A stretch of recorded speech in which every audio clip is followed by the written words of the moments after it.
Avatar Meher బాబా key జై. అందరికీ జై బాబా అండి. మనం గత కొన్ని రోజులుగా 'మెహరా మెహర్' అన్న పుస్తకాన్ని చదువుకుంటూ ఉన్నాం. బాబా స్త్రీ మండలిని బెంగుళూరులోని అనేక ప్రదేశాలు చూడడానికి తీసుకెళ్ళలేదు కానీ, అక్టోబర్ 19వ తారీఖున సరిగ్గా ఆ రోజుకి నాని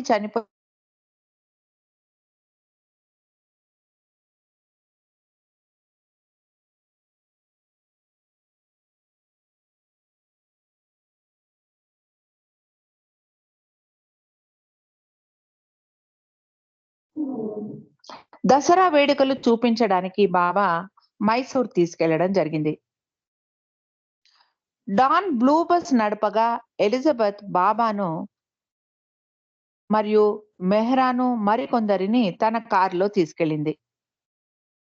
గతంలో మైసూర్ మాయకు బాబాకు చాలా విసుగు కలిగింది. అయినా కూడా బాబా మైసూర్ అంటే చాలా ఇష్టపడేవారు అంటారు మెహ్రా. ఈ మైసూరు మహారాజు చాలా సమర్థుడు అన్నారు బాబా. అతడు మైసూరులో మంచి మంచి ఉద్యానవనాలను ఏర్పాటు చేయడమే కాకుండా అన్ని పల్లెలలోనూ కరెంటు కూడా ఏర్పాటు చేయించాడు. తూర్పు దేశ స్త్రీలు 3 సంవత్సరాల ముందు బాబాతో మైసూరు వచ్చినప్పుడు వారు ఈ మైసూర్ చూసి ఉన్నారు. కానీ పాశ్చాత్యులకు ఇదే మొదటిసారి మైసూర్ రావడం. బాబా వారిని జూ తీసుకెళ్లారు. అక్కడ ఉన్న తెల్లటి కుందేళ్లను చూసి ఐరేన్ చాలా సంతోషించింది. ఆ సాయంత్రం కృష్ణరాజసాగర్ డ్యామ్‌కు కూడా వెళ్లారు. అక్కడ బృందావన్ గార్డెన్స్ కూడా చూశారు. మరుసటి రోజున చామండి కొండ మీదికి వెళ్లారు. మెహర్ మైసూర్ మహారాజు ప్యాలెస్ చూసిన తర్వాత ఒక ఎగ్జిబిషన్‌కు తీసుకెళ్లారు బాబా. మైసూరులో మ్యూజియం ఎప్పుడూ రద్దీగా ఉంటుంది. నొరీనా ప్రత్యేకమైన అనుమతి సర్ మిర్జా ఇస్మాయిల్ ద్వారా పొంది ఉండటంతో బాబా బృందానికి మాత్రమే ఆ రోజు అనుమతి ఉంది. ఆ రోజున మ్యూజియం పబ్లిక్ కోసం మూసివేయించేశారు. ఈ ప్రకటన కూడా న్యూస్ పేపర్‌లో ఆ రోజు వెలువడింది. కానీ వారికి కేటాయించిన ఒక్క రోజు ముందు రోజే బాబా తాను మ్యూజియంకు వెళ్ళాలి అన్నారు. ఎప్పటిలాగే జనం ఎక్కువగా ఉన్నారు మ్యూజియంలో. అందరూ బయట ఉండగానే బాబా అందరూ నా వెంటే నన్ను అనుసరిస్తూ నడవండి. కిందికి చూసుకొని త్వరగా నడవాలి అన్నారు బాబా. బాబా లోపలికి ప్రవేశించాక చాలా వేగంగా నడవసాగారు. అందరూ బాబాను అనుసరిస్తూ త్వరగా నడవసాగారు. వారికి అక్కడ ప్రదర్శించిన వస్తువులను చూసే సమయమే దొరకలేదు. బాబా 2 చేతులతో చప్పట్లు కొడుతూ వేగంగా రండి అంటూ అవసరించసాగారు. షిరీన్ మాయి బాబా అలా ఏమీ చూడనీయకుండా వేగంగా వడివడిగా నడుచుకుంటూ వెళ్ళిపోవడంతో విసిగిపోయింది. బాబాతో ఆమె, "మీరు నువ్వు మమ్మల్ని అన్నీ చూపించడానికి తీసుకొచ్చావా? లేదంటే పరుగు పందాలకు తీసుకొచ్చావా? నిన్నే చూస్తూ, నీ వెనకే పరిగెడుతూ మేము చుట్టూ ఉన్న వాటిని ఎలా చూడగలం?" అని అడిగింది. బాబా నవ్వుతూ, "మీరు నాతో పాటు వేగంగా నడవలేకపోతే గమ్మున బస్సులో కూర్చోవాలి" అన్నారు. బాబా వారిని సావకాశంగా చూడటానికి అనుమతి అనుమతినిచ్చింది దసరా ఊరేగింపు మాత్రమే. మెహ్రా మీద కఠినమైన ఆంక్షలు కొంచెం సడలించారు ఆ రోజు బాబా.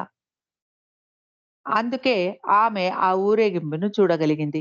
అదే పనిగా పురుషులను చూడకూడదు, అలా అని నేలచూపులు చూడాల్సిన అవసరం కూడా ఉండేది కాదు మెహ్రాకు. చాలా దగ్గరగా ప్రత్యేకమైన అతిథులు కూర్చొని తిలకించే ఒక గ్యాలరీలో బాబా బృందానికి ఏర్పాట్లు చేయబడ్డాయి. బంగారు పువ్వులతో అలంకరించిన ఆ వెండి రథాన్ని ఏనుగు మోస్తూ ఉండగా మహారాజు రత్నఖచిత బంగారు ఆభరణాలు ధరించి ఆ రథంలో కూర్చొని ఉన్నాడు. మంచి రంగు గల పట్టు వస్త్రాలు ధరించిన సైనికులు గుర్రాల మీద ఆ రథాన్ని వెంబడిస్తూ ఉన్నారు. ఐరేన్ తాను మైసూరులో చూసిన ఈ గుర్రాలను మరెక్కడా అంతకుముందు చూసి ఉండలేదు. అవి అంత అందంగా, అంత బలంగా ఉన్నాయి అని చెప్పారు. హిందువులకు సంబంధించిన దసరా పండుగ చెడు మీద మంచి సాధించిన విజయానికి ప్రతీకగా ఆచరింపబడుతుంది. గత అవతార కాలంలో రావణుడు సీతను అపహరించి తీసుకెళ్లి చెరపట్టడంతో రాముడు ఆగ్రహించి రావణుడిని యుద్ధంలో ఓడించి వధించడంతో అతడికి ముక్తి కలుగుతుంది. బాబా ఆ ఊరేగింపులో పాల్గొంటున్న మహారాజును చూపించి రాబోవు దసరా ఉత్సవాలకు ఈ మహారాజు ఉండబోడు అని చెప్పారు. నిజంగానే ఆ సంవత్సరం లోపలే అతడు మరణించడం జరిగింది. స్వయాన రామావతారుడే తన ఊరేగింపును తిలకించడానికి రావడంతో ఆ మహారాజు ఎంతటి భాగ్యవంతుడో కదా! బాబా ఎరుచ్ మరియు కాకాబార్యాలను పంపించి మస్తులను వెతికి తెమ్మన్నారు. కానీ వారు కాళ్ళీడ్చుకుంటూ వెనక్కి వచ్చారు. కొందరు మస్తులు దొరికారు కానీ వారు బెంగళూరు రావడానికి ఒప్పుకోలేదు. బాబా యుద్ధమా? శాంతా? ఏదో ఒకటి తేల్చుకోవాలి అంటూ బాబా తనే స్వయంగా మస్తుల కోసం బయలుదేరారు. 5 రోజుల తర్వాత బాబా గొప్ప మస్తు చట్టి బాబాను తిరిగి సందర్శించారు. అతడు 6వ భూమికకు చెందిన మస్తు. బాబాకు ఎంతో ప్రీతిపాత్రుడు. డిసెంబర్ 17వ తారీఖు నాడు బైరమంగళ ఆశ్రమానికి శంకుస్థాపన చేయడానికి సిద్ధత చేయసాగారు బాబా. చాలా మంది గవర్నమెంట్ ఆఫీసర్స్‌తో పాటు 4,000 మంది ఆ వేడుకలో పాల్గొన్నారు. భారతదేశం నలుమూలల నుండి బాబా ప్రేమికులు వచ్చారు. స్త్రీ మండలి నుండి నొరినా, ఎలిజబెత్ మరియు నదీన్ మాత్రమే వెళ్లారు. బాబా గురించి చాలా మందికి ఆ వేడుక ద్వారా తెలిసింది. అప్పటి నుండి లింక్స్ బంగ్లాలో రోజుకు 2 గంటలు బాబా ప్రజా దర్శనం ఇవ్వడం ప్రారంభించారు. మెహ్రా బైరమంగళకు వెళ్ళలేదు. మైసూరు నుండి ఎలిజబెత్ కారులో వస్తూ ఉండగా బాబా బైరమంగళ వైపు వేళ్ వెళ్ళే దారిని చూపించి చూచాయగా చెప్పారు. నవంబర్ నెలలో నొరీనా, నడీన్ మరికొందరు పురుష మండలి వారు కలిసి బాబా ప్రారంభించబోయే విశ్వ ఆధ్యాత్మిక కేంద్రం గురించి అక్కడక్కడ ప్రసంగాలు ఇచ్చారు. ఇది బాబా యొక్క పనికి వ్యతిరేకతను రేకెత్తించసాగింది. కొంతమంది బాబాను వ్యతిరేకిస్తూ స్థానిక న్యూస్ పేపర్లలో వ్యాసాలు రాసి ప్రచురించారు. మెహ్రా మేనమామ కర్నల్ ఇరానీ కూడా బెంగళూరు వచ్చాడు. స్థానికంగా ప్రసిద్ధుడైన ఒక లాయర్ సహాయంతో బాబాకు వ్యతిరేక ప్రచారం చేయసాగాడు కర్నల్ ఇరానీ. బాబాకు వ్యతిరేకంగా ఉపన్యాసాలు ఇస్తూ కరపత్రాలు కూడా పంచాడు. వాటిల్లో మెహర్ బాబా 20వ శతాబ్దానికి చెందిన అత్యంత గొప్ప మోసగాడు, ఒక ఇరానీ యువకుడు ప్రపంచానికే బోధకుడిగా మారిన వైనం అంటూ వ్యాసాలు రాసి కరపత్రాలు పంచాడు ఆ స్థానిక లాయర్. పురుష మండలి కూడా దీనిని అడ్డుకుంటూ ఉపన్యాసాలు, కరపత్రాలు పంచి తమ వంతు కృషి చేశారు. స్త్రీల ఆశ్రమంలోనికి కర్మన్ మాసి బొంబాయి నుండి వచ్చి చేరింది. ఆమెతో పాటు ఆమె కొడుకులు హోమీ, మేర్వాన్, సరోజ్ కూడా వచ్చారు. గోహెర్ కొన్ని రోజులు ఉండటానికి వచ్చింది. నర్గీస్ దాదాచాంజీ తన చికిత్స కోసం రావడం జరిగింది. క్రిస్మస్ సమయానికి సరోజ్ మరియు అతడి భార్య విలు, వారి పసిబిడ్డ మేర్మాన్, ఫ్రీని కూతుళ్ళు మెహ్రూ నగ్గు కూడా వచ్చారు. బాబా ఒక సందర్భంలో కర్మాన్ మాసి రాబోవు తన అవతారంలో తన తండ్రి పాత్రను పోషిస్తుంది అన్నారు. అలాగే గైమాయిని ఉద్దేశించి 7 సంవత్సరాల తర్వాత నువ్వు నా తల్లి పాత్రను పోషిస్తావు అని చెప్పారు బాబా. అక్కడే ఉన్న షిరిన్ మాయి ఎప్పుడూ అవతారుడి తల్లిలా మాత్రం ఉండకూడదు. అది ఎంతో దయనీయమైన పరిస్థితి. నా కష్టం చూడడం లేదా? అందరూ ఎంతగా నన్ను నిందిస్తున్నారో, నాకు మనశ్శాంతే లేకుండా చేస్తున్నారు అంది షిరిన్‌మాయి. పూణేలోని బోప్లా హౌస్ సంబంధించిన కోర్టు వ్యవహారాలలో చాంజీ షిరిన్‌మాయికి సహాయం చేస్తూ ఉన్నాడు. అప్పటికి మణికి 21 సంవత్సరాలు వయస్సు దాటటంతో మణి సిగ్నేచర్స్ కూడా అవసరమయ్యాయి.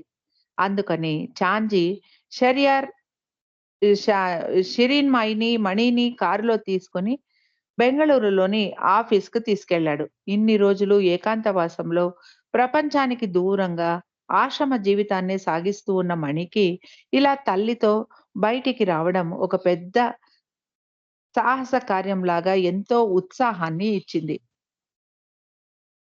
మణి పుట్టినరోజు బెంగుళూరులో ఉండగా వచ్చింది. బాబా అందరితో కలిసి ఈ వేడుక జరిపించారు. అప్పుడు ఆశ్రమంలో 30 మంది మహిళలు ఉండేవారు. ఎవరు పుట్టినరోజు వచ్చినా బాబా ఆచరించేవారు. అలా చూస్తే ప్రతి వారం ఎవరిదో ఒకరిది పుట్టినరోజు వస్తూనే ఉండేది. పుట్టినరోజు జరుపుకుంటున్న వారికి ప్రతి ఒక్కరూ బహుమతులు ఇవ్వాలి. బయటికి వెళ్లి బహుమతులు కొని తేవడానికి అనుమతి ఉండేది కాదు. అంతేకాకుండా బహుమతులు కొనడానికి డబ్బులు కూడా వీరి దగ్గర ఉండేవి కాదు. బయట ఎవరికైనా చెప్పి తెప్పించుకోవడానికి కూడా అనుమతి లేదు. పాశ్చాత్యులు ఇచ్చిన కానుకలు మరియు తామే తయారు చేసిన వస్తువులను ఇతరులకు కానుకగా ఇచ్చేసేవారు స్త్రీ మండలి వారు. మా పుట్టినరోజు నాడు మాకు 30 బహుమతులు వచ్చేవి. వాటిని కూడబెట్టుకొని మిగిలిన వారి పుట్టినరోజున వాటినే ఇవ్వడానికి దాచిపెట్టుకునేవారం. అది బహుమతుల పంపిణీలాగా ఒకరిది ఇంకొకరికి ఇలా మార్చి మార్చి ఆ బహుమతులే ఒకరి నుండి ఒకరికి తిరుగుతూ ఉండేవి. కొన్ని రోజుల తర్వాత మేము ఇచ్చిన బహుమతి మాకే తిరిగి వచ్చేది. ఎలిజబెత్ తన తోటి వారి వస్తువులను చాలా నిశితంగా పరీక్షించి ఎవరికి ఎవరిదైనా కాఫీ కప్పు విరిగిపోయి గాని, వెలిసిపోయి గాని కనిపిస్తే, లేదా వారి దుప్పటి రంగు వెలిసిపోయి ఉంటే, బాబాతో బయటికి వెళ్ళినప్పుడు కొత్తవి కొనుక్కొని వచ్చి బహుమతిగా వారి పుట్టినరోజున ఇచ్చేది అంటారు మణి. మెహ్రాకు కూడా ఎలిజబెత్ అంటే ప్రత్యేకమైన ప్రేమ ఉండేది. ఎలిజబెత్ చాలా సరళంగా, అర్థమయ్యేలాగా మాట్లాడేది. కానీ కిట్టి మాటలు చాలా వేగంగా ఉండేవి. అర్థం చేసుకోవడం కూడా చాలా కష్టమయ్యేది అంటారు మెహ్రా. మణి ఎలిజబెత్ గురించి ఇలా అంటారు. మేము బాబాతో ఉన్న ఇన్ని సంవత్సరాలలో ఎప్పుడూ ఎలిజబెత్ బాబా చెప్పిన దానికి కుదరదు బాబా అని చెప్పడం మేము ఎప్పుడూ వినలేదు. ఆమె ఎంతో నమ్రత కలిగి ఉండేది. ప్రాపంచిక కోణంలో చూస్తే ఆమె ప్రసిద్ధ వ్యాపారవేత్త. కానీ స్వభావంలో ఆమె ఎంతో నిలకడ కలిగినటువంటి వ్యక్తి. ఆమె నొరిన ఆమె నొరినా బాబాను బాబా డార్లింగ్ అన్నట్టు పిలిచేది కాదు కానీ, చెప్పండి బాబా డియర్ అనేది. ఎంత అసాధ్యమైన పని బాబా పురమాయించినా కూడా లేదు, కాదు అనకుండా చేసేది ఎలిజబెత్. తెల్లవారుజామున నిద్ర లేవడం ఎలిజబెత్‌కు చాలా కష్టం. అది ఆమెకి ఎంత కష్టమైన విషయం అంటే, ఆ విషయం చెప్పలేక తెల్లవారుజామున లేచి నిశ్శబ్దంగా రోదించేది ఎలిజబెత్. కానీ ఒక్కసారి కూడా బాబాతో తన బాధను చెప్పేది కాదు. కష్టమైనా కూడా ఓర్చుకొని ఆ పని చేసేది ఎలిజబెత్. ఒక్కసారి లోనావాలాలో ఉండగా తెల్లవారుజామున బయలుదేరడానికి రానో సామాన్లను బస్సు మీదికి చేరుస్తూ ఉంది. అందరూ ప్రయాణ హడావిడిలో అటూ ఇటూ తిరుగుతూ ఉన్నారు. ఎలిజబెత్ కూర్చొని టీ తాగుతోంది. ఆమె కళ్ళ నుండి కన్నీళ్లు చెక్కిళ్ళ మీదికి జారుతూ ఉన్నాయి. బాబా అటుగా వచ్చి ఎలిజబెత్‌ను చూశారు. "ఏమైంది ఎలిజబెత్?" అని అడిగారు బాబా. ఎలిజబెత్ బాబాతో, "బాబా, నేను ఏడవడం లేదు" అంది. బాబా ఆమె చేతిని పట్టుకొని తన హృదయానికి ఆనించుకుంటూ, "ఎలిజబెత్, నన్ను ప్రేమించే వారి నుండి నేను సర్వము తీసేసుకుంటాను. నీకు తెలుసు కదా! వారికి బ్లడ్ ప్రెషర్, కాళ్ళ నొప్పులు, మోకాలి నొప్పులు మొదలైనవన్నీ ఇస్తాను" అంటూ ఒక పెద్ద రోగాల చిట్టాయే చెప్పారు బాబా. అవి విని ఎలిజబెత్ పెద్దగా నవ్వింది. మణి ఇలా అంటారు. ఎలిజబెత్ ఎంత కఠినమైన పనినైనా తేలికగా చేసేసేది. అయితే పెందరాళే నిద్ర లేవడం మాత్రం ఆమెకు చాలా కష్టం. కొండలెక్కమనా ఎక్కేసేది కానీ, తెల్లవారుజామున లేవడం అంటే మాత్రం ఎలిజబెత్‌కు చాలా కష్టం. డిసెంబర్ నెలలో లింక్స్ బంగ్లాలోని పై అంతస్తులో ఉన్న పెద్ద హాలులో స్త్రీలు బాబా కోసం మనోరంజనం కలిగించడానికి కొన్ని కార్యక్రమాలు చేశారు. వింత వింత వేషధారణలతో బాబాకు వినోదం కలిగించారు. ఒకసారి ఫ్యాన్సీ డ్రెస్ కాంపిటీషన్‌లో మణి పొలాల్లో పెట్టేటటువంటి ఒక దిష్టి బొమ్మలాగా, మెహ్రా అమెరికన్ రాజకుమారిలాగా, ఖుర్షద్ టోపీ ధరించిన చిన్న పిల్లలాగా, ఒకరు అరబ్ షేక్ లాగా, ఇంకొకరు సాంతా క్లాస్ లాగా ఇలా వేషాలు వేసుకున్నారు. కిట్టి వంటింటి కిట్టి వంటింటి పట్టపురాణిలాగా మెడలో ఉల్లిపాయల హారం, వెల్లుల్లి గడ్డల కమ్మలు, తల మీద బార్లించిన బాండ్లీతో చాలా నవ్వు తెప్పించింది. ఆఫ్రికా దేశానికి సంబంధించిన ఒక నాటకాన్ని కూడా వేశారు. ఆఫ్రికా అడవిలాగా కనిపించడానికి కొన్ని చెట్లను బయట ఉన్న గార్డెన్ నుండి తెచ్చి అడవిలాగా సెట్టింగ్ కూడా వేశారు. పాత్రధారులు ఆఫ్రికా వారిలాగా కనిపించడానికి చపాతీలు కాల్చే పెనం మీద ఉన్నటువంటి మసిని తీసుకొని అందరూ తమ ఒంటి మీద, ముఖాల మీద పూసుకున్నారు. రానో పులిలాగా చారలు గీసుకొని పులి వేషం వేసింది. ఆ నాటకంలో బాబా చాలా ఆశ్చర్యంగా చూశారు రానో వేషాన్ని. డిసెంబర్ 25వ తారీఖున ఉదయం 9:27 బ్ బాబాకు గుండె పట్టేసినట్టు నొప్పిని అనుభవించారు. మండలి వారిని వెంటనే అప్పుడు సమయం ఎంతయిందో నమోదు చేసుకోమన్నారు బాబా. ఆ నొప్పి 3 నిమిషాలు ఉంది. టర్కీ దేశంలో సంభవించబోయే భూకంపం గురించి వివరించారు బాబా. డిసెంబర్ 27వ తారీఖు నాడు అంటే 2 రోజుల తర్వాత సంభవించిన భూకంపానికి బాబా అనుభవించిన నొప్పి నాంది. ఆ భూకంపంలో 30,000 మంది చనిపోయారు. ముందు ముందు జరగబోయే అనర్థాల ముందు ఈ భూకంపం చాలా చిన్నది అన్నారు బాబా. జనవరి 2వ తారీఖు బాబా ఇలా అన్నారు. ఈ సృష్టి మొదలైనప్పటి నుండి ఇప్పటి వరకు 1940వ సంవత్సరం వరకు చాలా చెడ్డ రోజులు. 1941 సగం చెడు, సగం మంచి. 42 చాలా శ్రేష్టమైనది అని వివరించారు బాబా. బెంగళూరుకి దగ్గర ఉన్న హాసన్ పట్టణానికి చుట్టుపక్కల ఎన్నో పర్యాటక ప్రాంతాలు ఉండేవి. బాబా తన పని కోసం అక్కడ పరిసరాలలో ఆధ్యాత్మిక పురోగమనం కలిగించడానికి ఆ ప్రదేశాలకు వెళ్ళేవారు. బేలూరు, హళేబీడు, శ్రావణబెళగొళ మొదలైన ప్రదేశాలకు మండలి వారిని కూడా తీసుకెళ్లారు బాబా. శ్రావణబెళగొళలో పెద్ద కొండ మీద ఉన్న 60 అడుగుల గోమటేశ్వరుడి విగ్రహాన్ని చూడడానికి వెళ్లారు.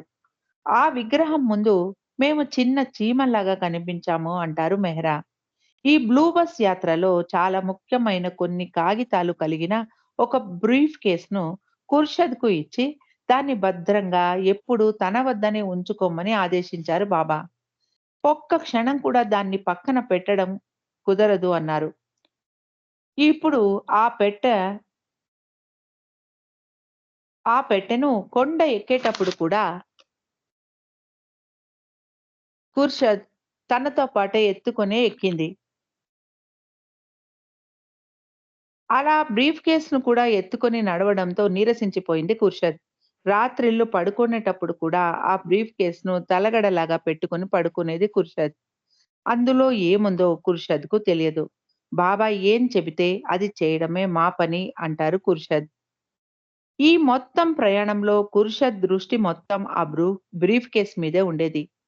ఎక్కడెక్కడికి వెళ్ళాము, ఏమేం చూసాము అనేది ఆమెకసలు గుర్తులేదు అంటారు మణి. బాబా బృందాన్ని ఫోటోలు తీయడానికి మణికి ఒక చిన్న కెమెరా ఉండేది. కానీ బాబా ఎప్పుడూ త్వరగా నడుచుకుంటూ వెళ్ళిపోయేవారు. ఫోటోల కోసం నిలబడేవారు కాదు. అంతేకాకుండా బాబా ఏదైనా చెప్పాలంటే అక్షర ఫలకంపై చూపించేవారు. మణి ఎప్పుడూ బాబా దగ్గరే నిలబడి అక్షర ఫలకాన్ని చదవాలి. అందుకని ఫోటోలు తీయడానికి మణికి తగినంత అవకాశం దొరికేది కాదు. సెలవులు ముగియడంతో మెహ్రూ మరియు నగ్గు నాసిక్ వెళ్ళిపోయారు. రుస్తుం ఇల్లు వదిలిపెట్టి పోయాక దౌలత్ మాయి శాశ్వతంగా నాసిక్‌లోనే ఉండి ఇంటి బాధ్యతలను చూసుకునేది. మౌనం పాటిస్తున్నప్పటికీ స్లేట్ మీద రాసి చూపిస్తూ అన్ని పనులు ఎంతో సమర్థవంతంగా నిర్వహించేది దౌలత్ మాయి. రెండవ ప్రపంచ యుద్ధం యొక్క నీలి నీడలు జనవరి మాసంలో సమీపించబోతున్నప్పటికీ బాబా కళ్ళల్లో ఒక వెలుగు తొంగి చూసింది.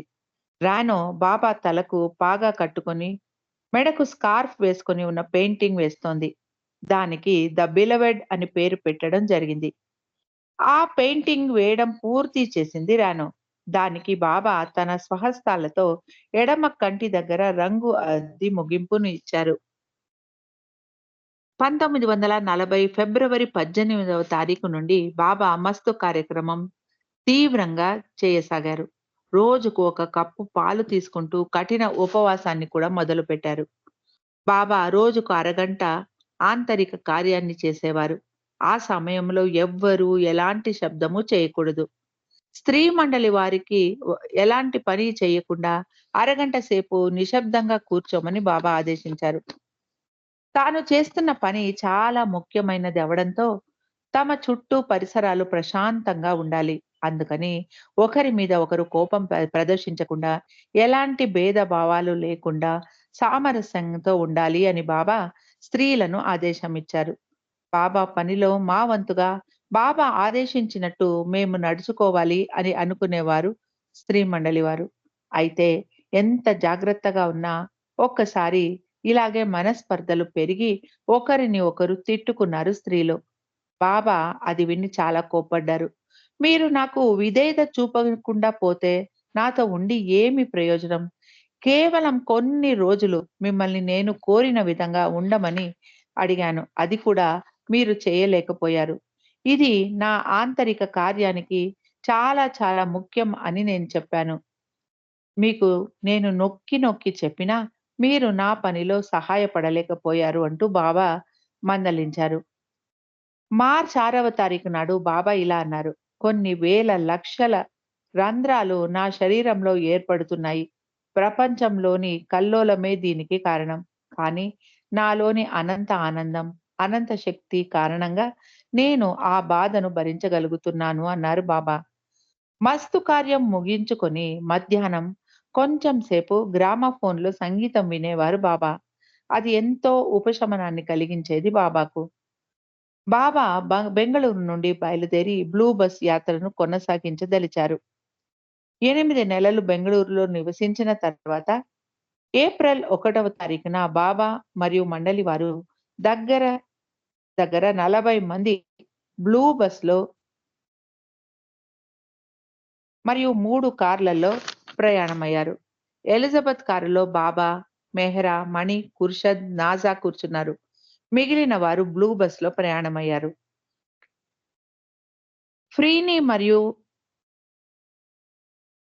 ఆది సీనియర్ అక్కడే ఉండిపోయారు. 2 సంవత్సరాలు వారు బెంగుళూరులోనే ఉన్నారు. మెహరాకు తన అక్క ఫ్రీనితో మాట్లాడటానికి అనుమతి ఉండేది కాదు. తర్వాత మెహ్రా ఫ్రీనిని కలవలేదు. అదే చివరిసారి మెహ్రా ఫ్రీనిని చూడటం. అందరూ బెంగుళూరు దగ్గర ఉన్న శివమొగ్గ చేరుకున్నారు. అక్కడ బస ఏర్పాటు చేయడంతో అందరూ సర్దుకున్నారు. కిట్టి వెంటనే అందరికీ బ్రేక్‌ఫాస్ట్ తయారు చేసి ఇచ్చింది. పురుషులు స్త్రీల వైపు రావడానికి లేదు. బస్సు దగ్గర బయట నిలబడి ఉన్న డాంకిన్‌ను చూసి కిట్టి అతడికి ఆకలిగా ఉన్నట్టుంది అనుకుని అతడి కోసం త్వరగా ఒక బ్రెడ్ శాండ్‌విచ్ తయారు చేసి తీసుకెళ్ళి ఇచ్చింది. ఆమె ఆదరణకు డాంకిన్ ఎంతో సంతోషించాడు. అప్పుడే అక్కడికి వచ్చిన బాబా డాంకిన్ కోసం ఒక శాండ్‌విచ్ చేసి ఇవ్వు అని కిట్టీతో అన్నారు. "నేను అప్పుడే చేసి ఇచ్చేశాను బాబా" అంది కిట్టి. బాబా చెప్పక ముందే బాబా ఆలోచనను తాను పసిగట్టి, బాబాకు నచ్చినట్టు నడుచుకున్నాను అని కొంచెం గర్వంగా కూడా ఉంది కిట్టీకి. డాంకిన్‌కు ఆహారం ఇవ్వమని నీకు ఎవరు చెప్పారు? నేను మాత్రమే ఎవరికైనా ఏమైనా ఇవ్వగలను. నీవు ఎవరు అలా ఇవ్వడానికి? అన్నారు బాబా. నీకు డాంకిన్ మీద జాలి కలిగిందా? అని మందలించారు బాబా. అప్పటి నుండి కిట్టి చాలా జాగ్రత్తగా ఉండేది. డాంకిన్‌ను చూసినా పక్కకు తప్పుకునేది. ఈ టూర్‌లో బాబా రోజు కఠినమైన ఏకాంతవాసం చేయసాగారు. అందరినీ నిశ్శబ్దంగా, ఎలాంటి శబ్దం లేకుండా ఆ సమయంలో జాగ్రత్త వహించండి అని ఆదేశించారు బాబా. మణి ఇలా అంటారు. బాబా ఆదేశించాక అది చిన్నదా? పెద్దదా? అని అది చిన్నదా? పెద్దదా? అనేది ముఖ్యం కాదు. ఇది చిన్న ఆదేశమే కావచ్చు కానీ, దాన్ని పెద్ద ఆదేశం కిందే తీసుకొని పాటించాలి. అంతమంది స్త్రీలు ఒకే చోట ఉండటంతో ఒక్కొక్కసారి కొన్ని ఆదేశాలు పాటించడానికి చాలా కష్టంగా ఉండేది. బాబా మాకు నిశ్శబ్దం పాటించమన్నప్పుడు, మీరు చెయ్యగలరా? అని బాబా మమ్మల్ని అడిగారు. తప్పకుండా చేస్తాం బాబా అన్నాం మేము. 2 గంటలు శబ్దం చేయకుండా పని చేసుకోండి. నేను చాలా ముఖ్యమైన పనిలో ఏకాంతంగా ఉండబోతున్నాను అని హెచ్చరించారు బాబా. అంతమంది ఒకే చోట ఉండి ఎంత జాగ్రత్త తీసుకొని మసులుకున్నా ఏదో ఒక శబ్దం వచ్చేది. వంటగదిలో చేయి జారి ఒక గరిటో, ఒక స్పూనో పడిపోయేది. బట్టలు ఉతికేటప్పుడు చిన్నగా ఉతికినా కూడా శబ్దం వచ్చేది. ఒక కాకి ఏదో చిన్న రాయిని ఇంటి పైకప్పు మీద జారవిడిచినప్పుడు చిన్న శబ్దమైనా అయ్యేది. బాబా అందరినీ తన ముందు కూర్చోబెట్టుకొని ఇలా అన్నారు. ఒక చిన్న పని కూడా మీరు నా కోసం చేయలేకపోయారు. అది నా విశ్వ కార్యానికి ఎంతో ముఖ్యం అని మీరు తెలిసినా కూడా నాకు సహాయం చేయలేకపోయారు. నా పని భారాన్ని తగ్గించడానికి సహాయాన్ని అందించలేకపోయారు. కనీసం అరగంట ఎలాంటి పనులు చేయకుండా అందరూ ఒకచోట కదలకుండా నిశ్శబ్దంగా కూర్చోండి. అది చేయండి చాలు అన్నారు బాబా. సరే, బాబా కోసం మనం మన సహాయాన్ని అందించాలి అని అందరూ బాబా చెప్పినట్టే కూర్చున్నాం. కానీ మనస్సు దాని పని అది చేస్తుంది. బాబా మాట్లాడకూడదు అన్నారు కదా అని చేతి సౌజ్ఞల ద్వారా మాట్లాడుకోవడం చేసేవారం అంటారు మణి. సోనామాసి గేటు దగ్గర కాపలా పని చేసేది. అంతేకాకుండా సమయ పాలన కూడా చూసేది. అందుకనే ఆమె దగ్గర ఎప్పుడూ రకరకాల గడియారాలు ఉండేవి. శివమొగ్గాలో ఉండగా ఆమె గడియారం పాడైంది. సమయం ఎంతో తెలియకుంటే సమయ పాలన ఎలా చేయాలి? అందుకని దాన్ని రిపేర్ చేయాలని అనుకుంది సూనామాసి. గాయమాయికి సోదరి అయినటువంటి గులామాసి ఏదైనా పాడైన వస్తువును రిపేర్ చేసి బాగా చేసే నైపుణ్యం ఆమెలో ఉండేది. ఆ గడియారాన్ని తాను బాగు చేస్తానని సూనామాసి నుండి తీసుకొని ఆ విషయమే మర్చిపోయింది గులామాసి. ఇప్పుడు అందరూ నిశ్శబ్దంగా ఖాళీగా కూర్చొని ఉండగా ఆ విషయం గుర్తుకు వచ్చి గులామాసి ఆ గడియారాన్ని తీసి ఏమైందో పరీక్షించసాగింది. ఉన్నట్టుండి ఆ గడియారంలో నుండి అలారం శబ్దం గట్టిగా మోగసాగింది. అందరూ హఠాత్తుగా వచ్చిన ఆ పెద్ద శబ్దానికి ఉలిక్కిపడి దాన్ని ఆపడానికి ప్రయత్నిస్తూ ఆ గది గదిలో ఆ గడియారం మీద దిండ్లను ఒకదాని మీద ఒకటి వేసి శబ్దం రాకుండా బయటికి రాకుండా శాయశక్తులా ప్రయత్నించారు. అదృష్టం కొద్దీ బాబాకు కోపం రాలేదు. బాబా కోపం చేసుకోలేదు. తన గది నుండి బయటికి వచ్చి అందరినీ చప్పట్లు కొట్టి తన వద్దకు పిలిచారు. వారి వంక చూస్తూ, "నా చుట్టూ ఇలాంటి వారు ఉన్నారు. అస్సలు పనికిరాని వారు" అంటూ నవ్వుతూ ఒక 30 నిమిషాలు శబ్దం చేయకుండా ఉండలేకపోయారు అన్నారు బాబా. ఏప్రిల్ 3వ తారీఖున శివమొగ్గ నుండి బయలుదేరే సమయంలో బాబా ముగ్గురు డ్రైవర్లకు అందరూ ఎలిజబెత్ కారును అనుసరిస్తూనే కొంచెం దూరం ప్రయాణించాక ఆహ్, ఎలిజబెత్ కారునే అనుసరిస్తూనే రండి. ఎక్కడా పక్కదారి పట్టకూడదు అని ఆదేశించారు. కొంచెం దూరం ప్రయాణించాక ఒక పెళ్లి వేడుక కోసం కట్టిన ఒక కమాను వీరికి అడ్డం వచ్చింది. బ్లూ బస్ మీద చాలా సామాన్లు కట్టి ఉండటంతో ఆ కమాను లోపల దూరడానికి కష్టమైంది. కాకా భార్య రోడ్డు పక్క నుండి వెళితే మంచిది అని సలహా ఇచ్చాడు.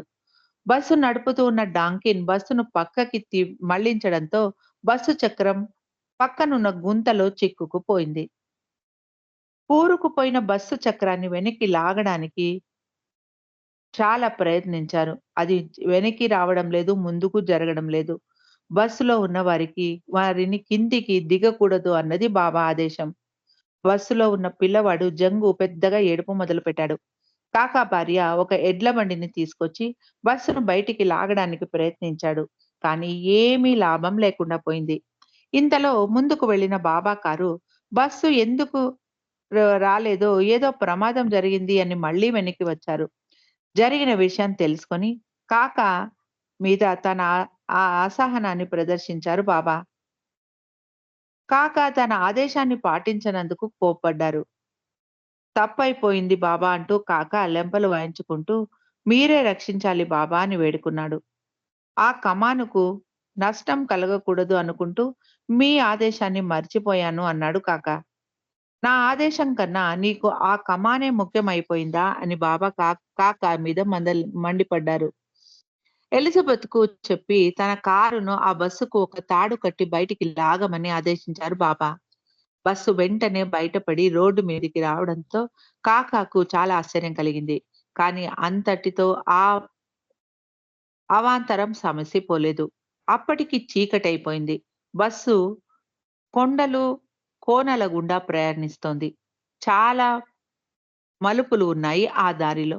ఒక్కసారిగా బస్సు హెడ్‌లైట్స్ ఆరిపోయాయి. బస్సు ముందు ఉన్న చిన్న గుంతలో పడింది. మళ్ళీ తాడు కట్టి బస్సును బయటికి లాగారు. బాబాకు విధేయత చూపనందుకు ఈ కష్టాలు ఇంకా తమను వెంటాడుతూనే ఉన్నాయి అనుకున్నాడు కాక. నీలు మరియు కాక ఇద్దరూ బస్సు చక్రాల పైన ఉన్న రేకుల మీద చెరొక పక్కన కూర్చొని పెద్ద టార్చ్ లైట్లు ఆ రోడ్డు మీద వేశారు. ఆ వెలుగులో బస్సు ముందు రోడ్డు చూసుకుంటూ డాంకిన్ బస్సు నడపసాగాడు. రాత్రి చాలా పొద్దుపోయాక గోర్సప్ప అన్న చోటికి చేరుకున్నారు. జోగ్ ఫాల్స్ కనపడేలాగా ఒక రెస్ట్ హౌస్‌లో అందరూ సర్దుకున్నారు. బాబా వెంటనే అందరినీ తయారవ్వండి. జోగ్ ఫాల్స్ చూడ్డానికి వెళ్ళాలి అన్నారు.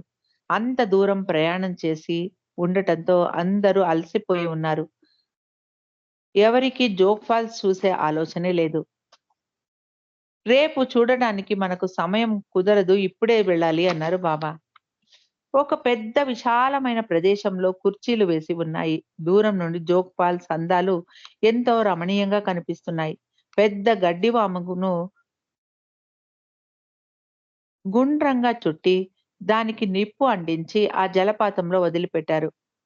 ఆ వెలుతురు నీటిపైన పడడంతో ఆ జలపాతం వెలిగిపోతూ చాలా ప్రకాశవంతంగా కనిపించింది ఆ చీకటిలో. అంత అలసటలో కూడా ఎంతో సంతోషం కలిగించింది ఈ దృశ్యం అంటారు మెహరా. ఏప్రిల్ 4వ తారీఖున అందరూ ఖుష్రు కాట్ అందరూ కార్వార్ చేరుకున్నారు. అక్కడ 4 రోజులు బస చేశారు. అక్కడ సముద్ర తీరంలో బాబా అందరినీ వాకింగ్ తీసుకెళ్లారు. విష్ణు మాస్టర్ బంధువులు ఇందు మరియు సుశీల స్త్రీ మండలి వారికి వంట వండి సహాయం చేయడానికి వచ్చారు. సముద్రంలోని ఒక ద్వీపంలో ఒక పోర్చుగీస్ నాటి చర్చ్ ఉంది. బాబా ఒక పడవను మాట్లాడుకొని దాన్ని చూడ్డానికి తీసుకెళ్లారు. ఒక చిన్న కొండ మీద ఉన్న ఆ చర్చ్‌ను చూడడానికి అందరూ కొండ ఎక్కి వెళ్లారు. అది భారతదేశంలోనే నిర్మించబడిన మొట్టమొదటి చర్చ్ అని అక్కడున్న గైడ్ వివరించాడు. ఆ ప్రదేశం, అక్కడి వాతావరణం చాలా బాగా నచ్చింది. ప్రపంచంలోనే తన పని కోసం 3 చోట్ల ఆధ్యాత్మిక కేంద్రాలను స్థాపించదలిచారు బాబా. దానిలోని భాగంగా ఇక్కడ ఈ క్షి కే కేంద్రాన్ని ఇక్కడ కూడా ఒక కేంద్రాన్ని స్థాపించాలి అని అనుకుంటున్నాను అన్నారు బాబా. సముద్రంలో పాశ్చాత్య స్త్రీలు ఈత కొట్టడానికి వెళ్లారు. తూర్పు దేశ స్త్రీలు సముద్ర తీరంలో కాసేపు నడిచారు. బాబా తీరంలోని ఇసుకలో చిన్న చిన్న గూళ్లు కట్టి ఆనందించారు. ఏప్రిల్ 9వ తారీఖున కార్వార్ నుండి బయలుదేరి గోవా వెళ్లారు. ముందు రోజు రాత్రి బాబా నొప్పితో చాలా బాధను అనుభవించారు. అది తన ఆంతరిక బాధకు చిహ్నమన్నారు బాబా. ప్రయాణంలో కారు టైర్ పంక్చర్ అవ్వడంతో అంతరాయం కలిగింది. అలాగే బ్లూ బస్ ఒక సైకిల్‌కు కొట్టుకోవడంతో మరికొంత ఇబ్బంది కలిగింది. ఈ బాధలన్నీ బాబా యొక్క కార్యభారాన్ని మండలి వారు కూడా పంచుకోవడానికి కాబోలు. గోవాలో బాబా బృందం సెయింట్ ఫ్రాన్సిస్ చర్చ్ ముందు వెళుతూ, బాబా సెయింట్ ఫ్రాన్సిస్ 16వ శతాబ్దానికి చెందిన ఒక ఉన్నతమైన వ్యక్తి. ఆధ్యాత్మికతను ఆధ్యాత్మికంగా పురోగమించిన ఆత్మ అని చెప్పారు. అతడు బీదలకు, కుష్ఠరోగులకు ఎంతో సేవ చేశాడు అన్నారు బాబా.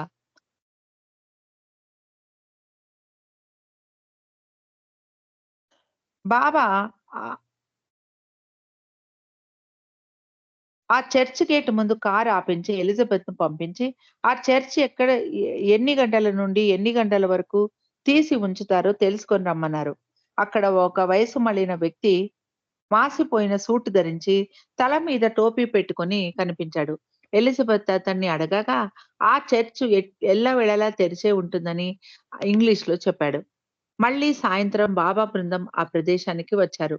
అప్పుడు అదే వ్యక్తి అక్కడ మళ్ళీ కనిపించాడు. అతడు ఎలిజబెత్‌కు మధ్యన సంభాషణ జరిగింది. తాను కరాచీ నుండి వచ్చాడని, తాను నాటకాలు రాస్తానని, కానీ ఏవి ప్రచురింపబడలేదని, ఇప్ ఇప్పటి ఆధునిక నాటకాల గురించి కూడా మాట్లాడసాగాడు ఆ వ్యక్తి. బాబా తన తమ్ముడు జాలను పంపించి, అతడికి ఏమైనా కావాలేమో కనుక్కోమని అడిగి రమ్మన్నారు. డబ్బు మొదలైనవేమైనా కావాలేమో అడిగి రమ్మన్నారు. అతడు తనకేమీ అవసరం లేదు అంటూ బాబాను తదేకంగా చూశాడు. హోటల్‌కు తిరిగి వచ్చేసాక బాబా ఆ వ్యక్తి గురించి చెబుతూ, అతడు తన ఏజెంట్ అని వివరించారు బాబా. వీరందరూ మీరందరూ గుడ్డివారు. అతడు ఆధ్యాత్మికంగా పురోగతి సాధించినవాడు. నా ఏజెంట్. నాటకాల గురించి అతడు మాట్లాడిన మాటలకు నిగూఢమైన అర్థం ఉంది. అది నాకు మాత్రమే అర్థమవుతుంది అన్నారు బాబా. అతడికి నేను కొన్ని ఆదేశాలు ఇచ్చాను. అతడు రేపు గోవా నుండి వెళ్ళిపోతాడు అన్నారు. మరునాడు ఆ వ్యక్తి వెళ్లి ఎలిజబెత్‌కు తారసపడ్డాడు. కొన్ని రోజులు గోవాలో ఉండాలని అనుకున్నాను.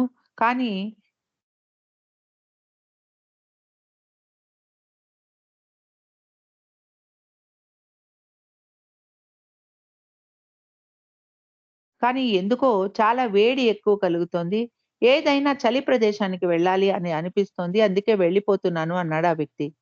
ఈ విషయం ఎలిజబెత్ బాబాకు వివరించింది. అప్పుడు బాబా ఆమెతో ఆ వ్యక్తిని మొదట కలిసింది ఎలిజబెత్ కాబట్టి, అతడు ఆ నగరం వదిలే ముందు చివరిసారిగా కూడా ఆమెనే కలవాల్సి ఉంది అని చెప్పారు బాబా.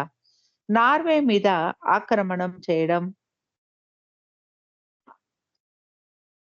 అన్న వార్త తెలిసి వచ్చింది.